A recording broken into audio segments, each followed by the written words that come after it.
Hello everyone, আসসালামু আলাইকুম। কী অবস্থা তোমাদের? আশা করি অনেক ভালো আছো তোমরা।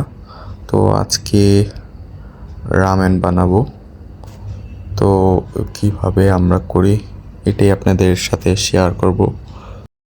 তো ফার্স্ট অফ অল আমরা প্যাকেটটা ছিঁড়ে নিলাম। ছিঁড়ে নেওয়ার পরে আর কি নুডলসটা বের করব। বের করার পরে একটা মশলা দেয়, এটার সাথে একটা, আর যেটা মেন মশলা যেটার মাধ্যমে ঝাল হয় এটা হলো এই সসটা। এটা খুব মারাত্মক লেভেলের ঝাল থাকে। এটাই মূলত ঝালটা নুডলসের মধ্যে ঝাল বাড়ায় এটাই।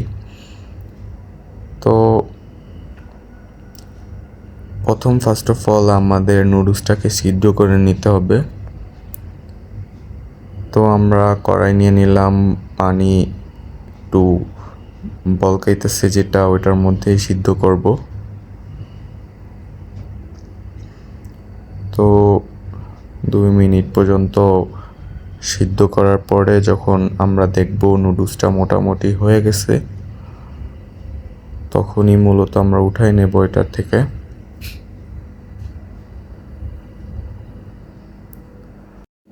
তো এখানে 2 মিনিট হয়ে গেছে, নুডলসটাকে লাড়াইতেছে। আর মূলত এটা সিদ্ধ প্রপারলিভাবে করলে আর কি নুডলসটার যে ঝালটা ফ্লেভারটা মিক্সড হয়, এছাড়া হয় না। তো 1 চামচ আর কি তেল দিয়ে দিবে, এটার মধ্যে তেল যাবে। তো এটার মধ্যে ওই সফটনেসটা আসে, যদি তেলটা না দেয় তাহলে ওই সফটনেসটা আসে না। তো মোটামুটি আর একটু সিদ্ধ হওয়া লাগবে।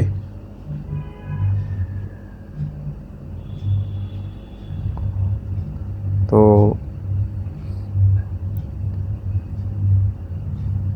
এখানে প্রায় অনেকক্ষণই সিদ্ধ হলো। হ্যাঁ, এখানে দেখা যাচ্ছে মোটামুটি ভালো সিদ্ধ হয়েছে।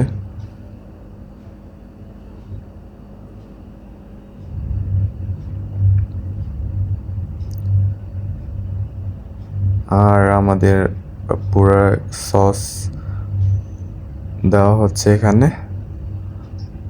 সিদ্ধ কমপ্লিট করার পরে এরপরে পানি ঢালার পরে এরপরে আর কি এভাবে সসগুলো আপনাদের নুডলসের মধ্যে দিতে হবে।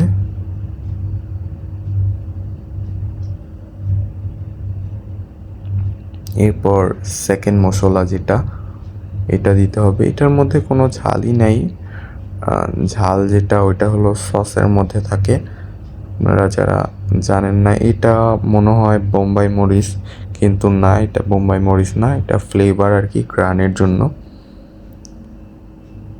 তো এভাবে মূলত নাড়াতে হবে।